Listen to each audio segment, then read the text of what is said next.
그 이야기 중에 그런 이야기가 있죠. 어떤 사람이 자기 손자에게 옛날에는 뭐 보릿고개가 있었고 뭐 먹을 게 없어가지고 뭐 뭐도 못해 먹고 이렇게 지냈다. 그랬더니 그 애들이 이해를 못하고 왜 그러면 라면 사다 먹으면 될 텐데 왜 굶었냐고 이제 그렇게 얘기를 했다 하는 그런 이야기가 있습니다.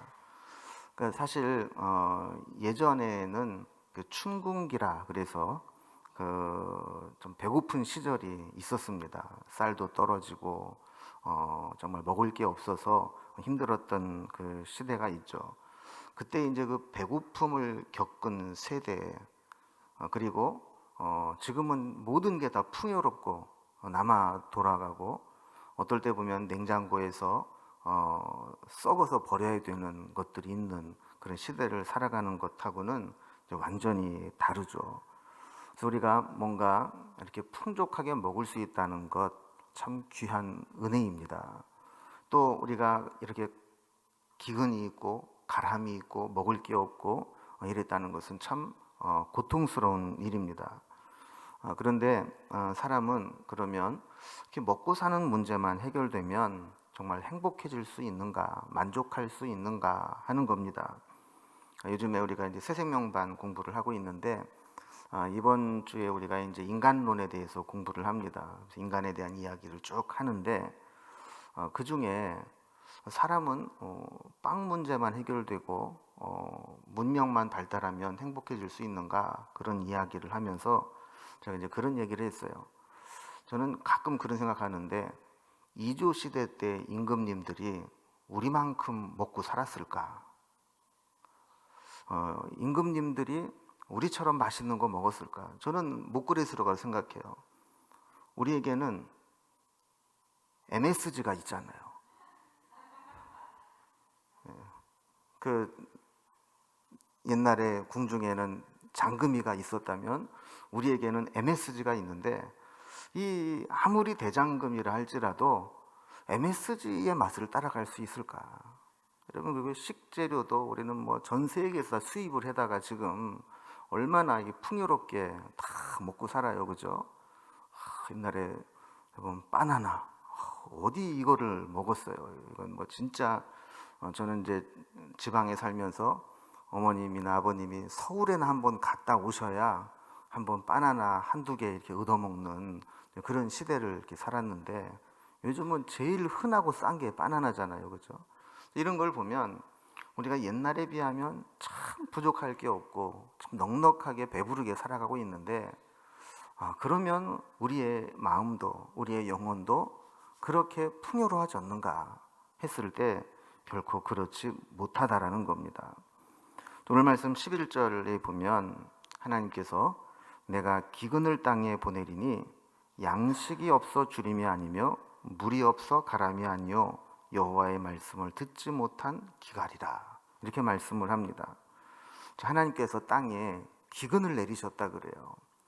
그러니까 이거 자연재해가 아니고 하나님이 내리는 기근인데 하나님이 내리는 기근은 심판입니다. 기근은 양식과 물을 말라버리게 만듭니다. 그래서 양식이 없으면 줄이게 되고 물이 없으면 갈증을 느끼게 되는 거죠. 여러분 배고픔과 갈증은 참으로 견디기 힘든 고통입니다. 그런데 이런 육체적인 갈증과 기근보다도 더 고통스러운 것은 영적인 갈증입니다. 이 영적인 갈증은 하나님의 말씀이 들려지지 않을 때 느끼게 되는 것들입니다. 여러분 어떤 사람은 우리의 몸의 병은 음식에서 왔다. 그리고 음식은 약이다. 이렇게 주장을 하면서 몸에 좋은 것을 먹어야 몸이 건강하다. 그렇게 이야기를 하잖아요. 그죠? 그럼 우리 영혼도 마찬가지입니다. 우리 영혼에게 유익한 것들, 우리 영혼을 살리는 것들, 우리 영혼에 힘을 주는 것들이 자꾸 우리 영혼에게 들려줘야 되는데 그것이 사라지게 되면 심각한 결핍 증상을 느끼게 된다라는 거예요. 또 좋은 것을 접해야 됩니다. 좋지 못한 것을 접하게 되면 오히려 부작용이 생기게 됩니다. 우리의 영혼도 마찬가지죠. 우리 영혼에 하나님의 말씀과 성령의 기름 부으심으로 채우는 사람은 이 세상의 욕망과 거짓되고 부패한 사탄의 속삭임으로 채우는 사람과는 질적으로 다른 인생을 살아가게 됩니다. 대부분의 사람들은 이 영혼의 소중함을 잘 느끼지 못하고 살아갑니다. 왜냐하면 이거는 우리 육체의 배고픔이나 육체의 갈증과 같이 그렇게 즉각적으로 우리가 느끼지 못하기 때문입니다. 여러분, 우리가 저녁에 하루 한 끼 식사만 좀 짜게 해도 얼마나 물이 먹혀요, 그죠? 그리고 뭐 운동을 하고 땀을 흘리고 그러면 한나절만 물을 못 먹어도 계속해서 물이 먹고 싶다고요. 그런데 우리의 영혼은 얼마나 무딘지 몰라요. 저는 어떨 때 보면 간하고 비슷하지 않나 그런 생각을 해요. 여러분, 간도 그렇다고 그러잖아요. 간이 다 망가져도 잘 못 느끼는 거예요. 이게 뭐 다른 장기들은 뭔가 좀 망가지기 시작하고 고장나기 시작하면 뭔가 증상이 생기고 아프기 시작하고 그러는데, 이미 간 같은 경우는 뭔가 좀 뭐 배가 차오르고 황달이 일어나고 뭔가 좀 문제가 생겼다 싶으면 때가 늦었다는 거예요. 근데 우리 영혼도 그럴 때가 있어요. 우리 영혼의 안에 뭔가 문제가 생기고 결핍이 생겼을 때 그것이 즉각 이렇게 느껴지는 게 아니고, 이 모든 것이 거의 막 죽기 직전에 정말 더 이상 견디지 못할 때, 숨이 꼴깍 넘어가기 직전, 그렇게 되어야 내 영혼이 너무 답답하다, 내 영혼에 뭔가 문제가 있다, 이런 것을 심각하게 느끼게 된다는 것이죠. 오늘 말씀 아까 11절 말씀 잘 보면 여호와의 말씀을 듣지 못한 기갈을 이 땅에 보내신다 그랬어요. 이 영적인 기갈이 오니까 12절과 13절에 보면 기갈 중에 있는 사람들이 이 바다에서 저 바다까지, 또 북쪽에서 동쪽까지 비틀거리며 여호와의 말씀을 구하려고 돌아다녀도 얻지 못하리니 그날에 다 갈아여 쓰러지리라. 이미 때가 늦은 것과 같다라는 거죠. 여러분, 우리가 흔히 골든 타임이라고 하는 게 있잖아요. 뭔가 문제가 생기고 뭔가 심각한 상태가 되었을 때 그것을 회복할 수 있는, 살릴 수 있는 마지막 시간이 있어요. 그 시간 안에만 어떤 조치를 취하면 회생이 가능하고 회복이 가능하지만, 그 시간, 그 기회를 딱 지나고 나면 아무리 해도 회복이 안 될 때가 있어요. 말씀에 대한 이 기근도 마찬가지라는 겁니다. 이 영적인 기근도 처음에는 잘 몰라요. 그러다가 서서히 망가져 가다가 어느 순간에 이러면 안 되겠다라는 것을 느낄 때가 있는데, 그때 골든타임을 딱 놓쳐버리면 그때에는 사방으로 돌아다녀도 그것을 채울 방법이 없다라는 겁니다. 여러분, 요즘에는 어떤가요? 말씀에 대해서 정말 말씀이 없어서 문제일까요? 여러분, 옛날에 비해서요, 목사들이 설교를 잘하는 것 같아요? 못하는 것 같아요? 예? 제 입으로 그런 말하기는 쑥스럽지만 옛날보다는 더 잘할 수밖에 없어요. 왜냐하면 자료가 많아요. 옛날에는 진짜 목사님들이 뭐 주석책이라든지 설교 자료라든지 이런 게 부족하니까 그냥 말씀을 읽고 묵상하고, 그래서 혼자서 막 고민하고, 그래서 어떨 때는 뭐 실수할 때도 있죠. 한글 성경만 가지고 보니까 옛날에 어떤 분이 그런 얘기 하더라고요. 레위기에 보면 그 제물을 드리고 남은 것은 다 소화하라, 이렇게 말씀이 있어서 이거를 한글 성경만 보니까 이 소화라는 게 뭘까? 하나님께 이 제물을 바친 것은 우리가 남는 것을 잘 먹어서 뱃속에서 잘 소화를 시켜야 된다, 이렇게 목사님이 은혜를 받고 설교를 했다는 거예요. 근데 나중에 봤더니 그 소화하라가 그렇게 먹어서 소화시키라는 얘기가 아니고 불로 태워라 이런 얘기예요. 그러니까 이제 옛날에 목사님들은 뭐 자료도 부족하고 또 뭐 정보도 부족하고 그러니까 어떤 설교에 있어서 뭐 이렇게 아주 맛깔나게 아주 감칠맛 나게 설교를 할 만한 재료가 별로 없었어요. 그런데 요즘에는 말씀을 전할 때에도 마음만 먹으면 얼마든지 풍성하고 다양한 자료들이 많이 있고 옛날보다 훨씬 더 세련되게 더 아주 멋지게 설교를 할 수 있을 것 같아요. 여러분 요즘에도 그 유튜브나 이 구글 검색을 해보면 얼마나 많은 말씀들이 있습니까? 그죠? 우리가요 한 10분만 챙겨가지고 설교를 인터넷으로 계속 들어도 정신이 없습니다. 시간이 없어요. 그 정도로 우리는 말씀의 홍수 시대를 살아가고 있어요. 그런데 문제는 그렇게 많은 말씀들이 있을 때 그 말씀 중에 정말 내 영혼을 살리고 내 영혼의 갈증을 해결해 줄 수 있는 말씀이 있느냐 하는 겁니다. 요즘에는 보면 말씀이 없어서가 아니라 너무 많아서 문제인 것 같아요. 여러분 홍수 때 제일 부족한 게 뭐라 그래요? 물이라고 그러죠. 홍수가 맨 물 바다인데 마실 물이 없다는 거예요. 다 오염되고 흙탕물이고. 그래서 마찬가지로 좀 말씀이 너무너무 많이 있지만 정말 그 많은 말씀 중에 내 영혼을 살릴 수 있는 말씀, 그 말씀이 내게 들려지느냐 하는 게 문제라는 거죠. 또 기근 못지않게 문제가 되는 것은 영양 불균형입니다. 여러분 그 옛날에는 성인병이라고 불렀던 것들이 있어요. 그죠?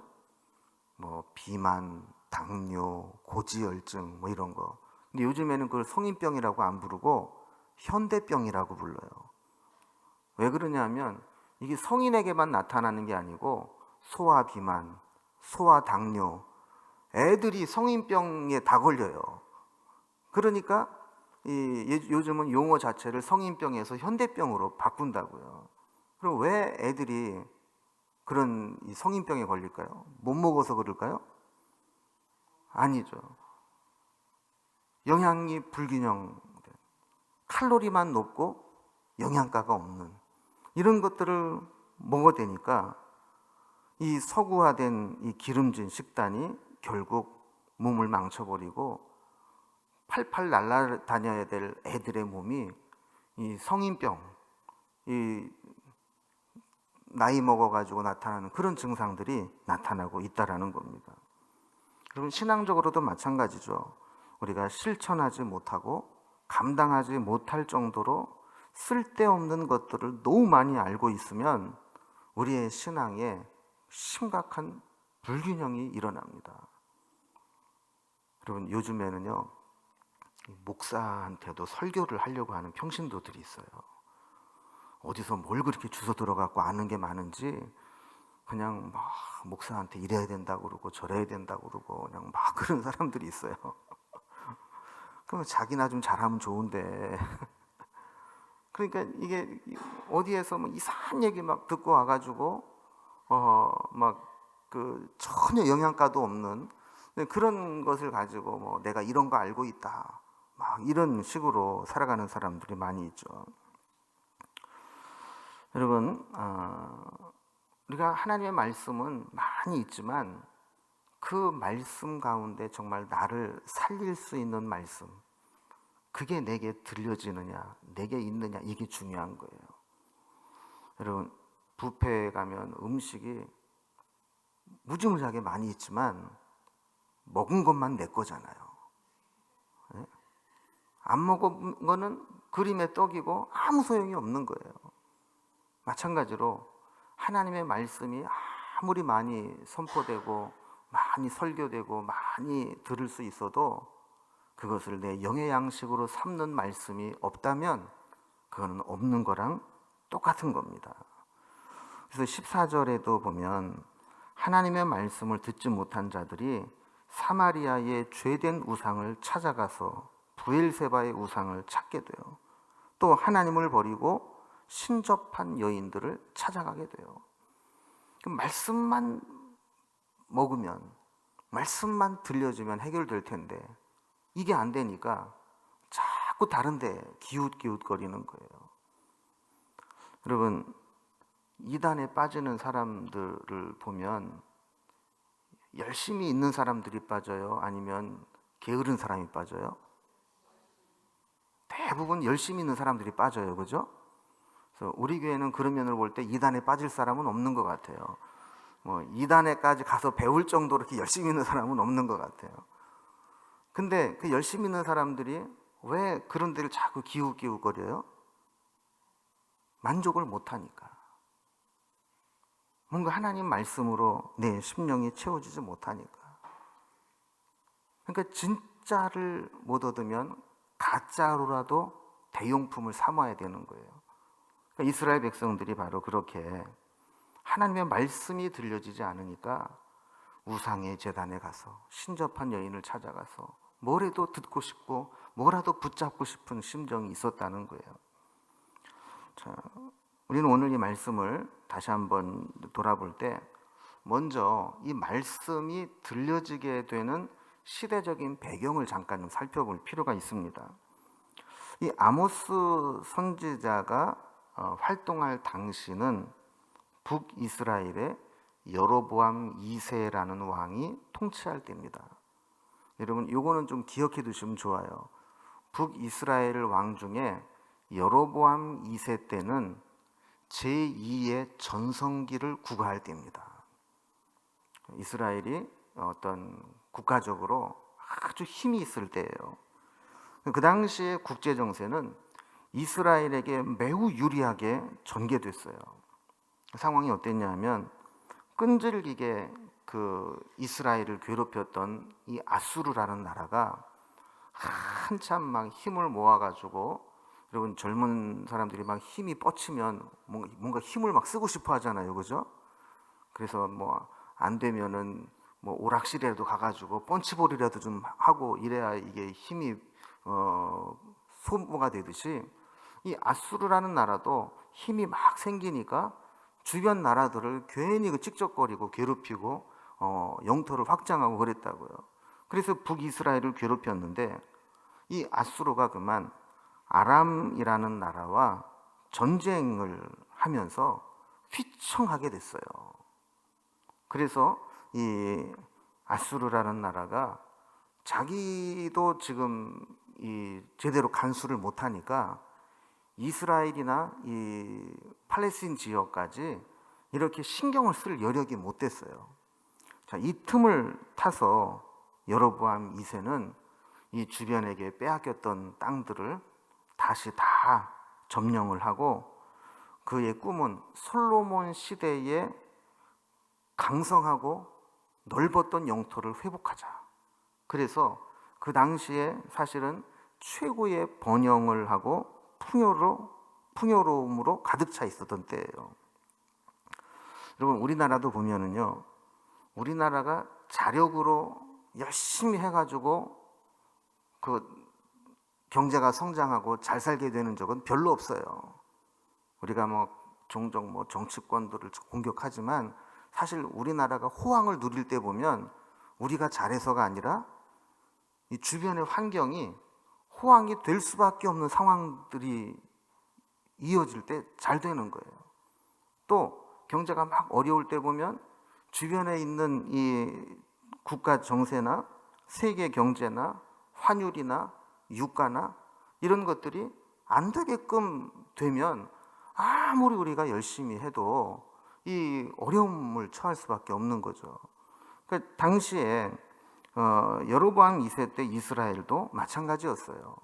여로보암 2세가 뭐 정치를 잘해서도 그런 것도 있지만 주변에 일단 아수르가 힘이 빠져서 점령을 못하고 무주공산과 같은 그 시기에 정말 그 난리통에 경제적인 부를 누릴 수 있는 그런 시대가 되었던 거죠.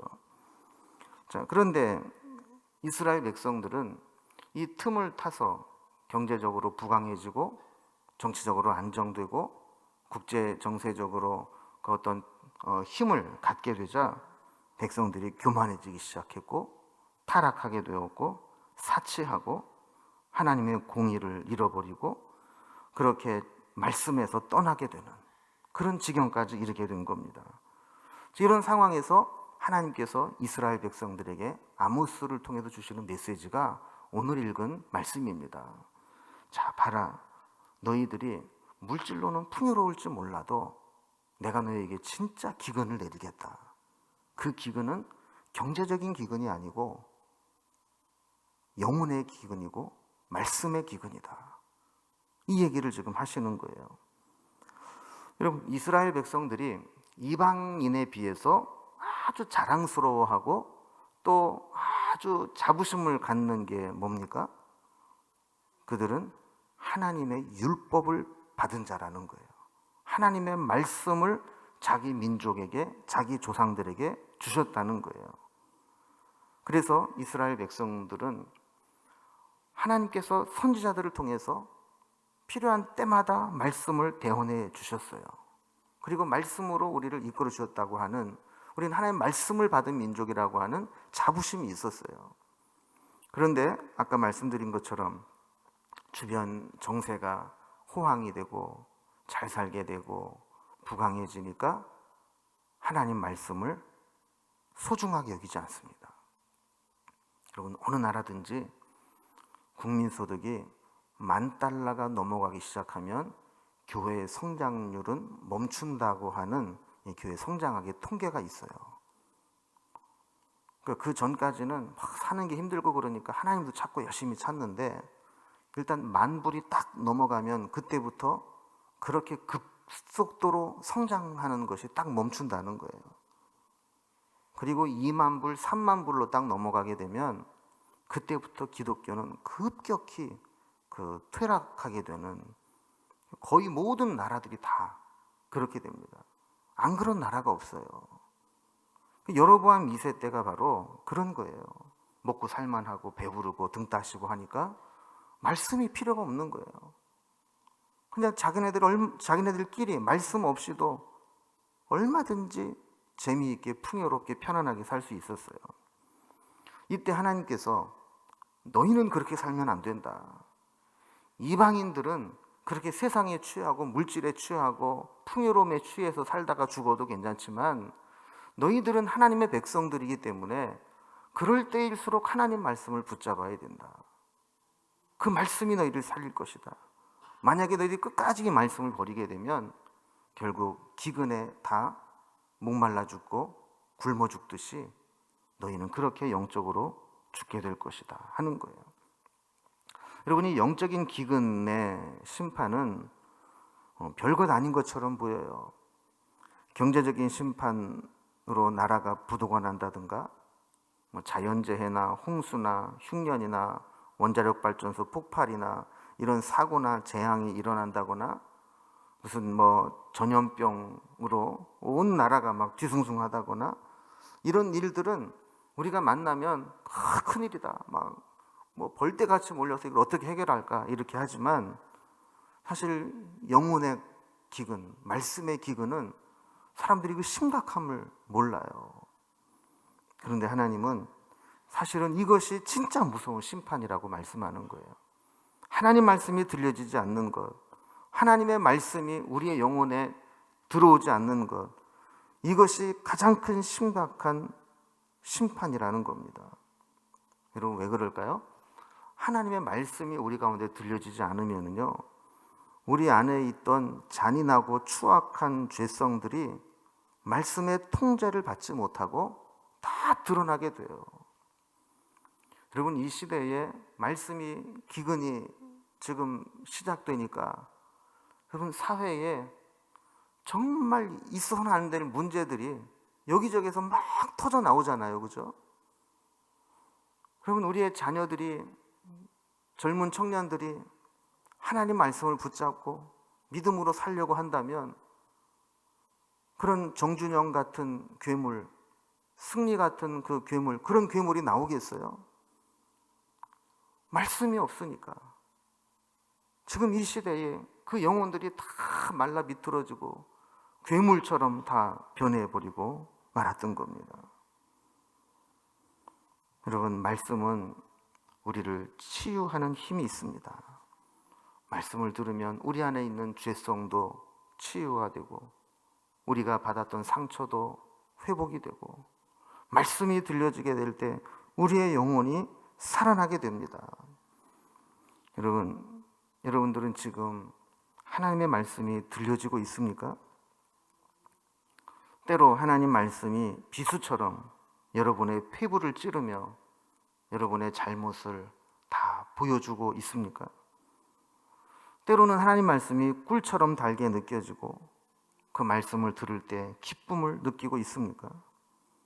여러분 정말 힘들고 낙심되고 괴로울 때 하나님의 말씀이 여러분을 붙들어주고 있는 그러한 말씀들이 들려지고 있습니까?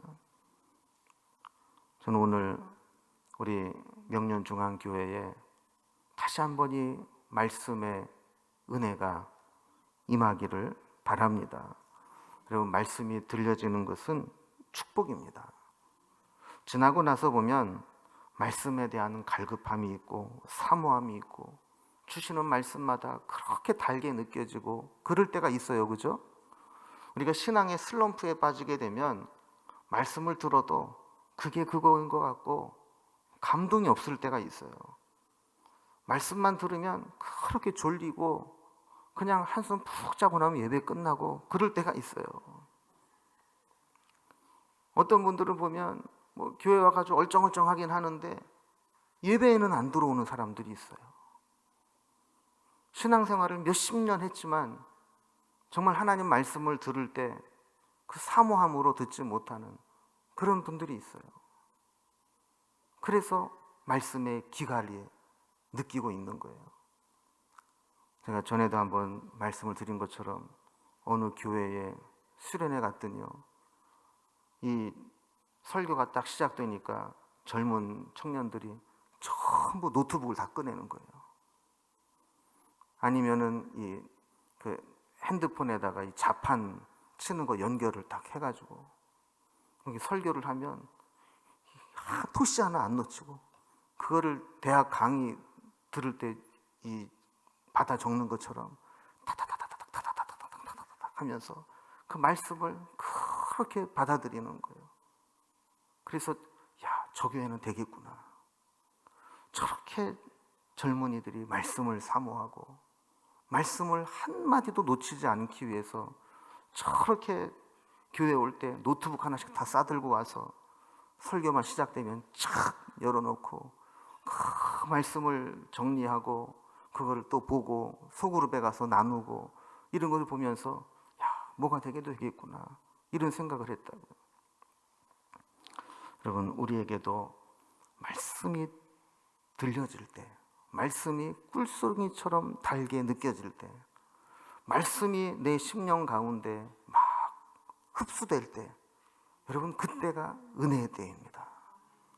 그때 우리는 풍족하게 말씀을 받아들여야 돼요. 그리고 그 말씀이 우리 안에 크게 저장되어 있어야 그 말씀이 우리의 영혼을 살리고 우리에게 힘을 주고 다시 회복시키는 은혜를 베풀어 주는 겁니다. 우리에게 이 말씀의 은혜가 식지 않고 말씀의 기근이 없이 늘 새롭게 하나님의 말씀으로 새로워지는 은혜가 있기를 주님의 이름으로 기원합니다. 이 시간 주신 말씀을 생각하면서 우리 함께 기도할 때 먼저 오늘 주신 말씀대로 하나님 우리 심령에 말씀의 사모함을 주옵소서.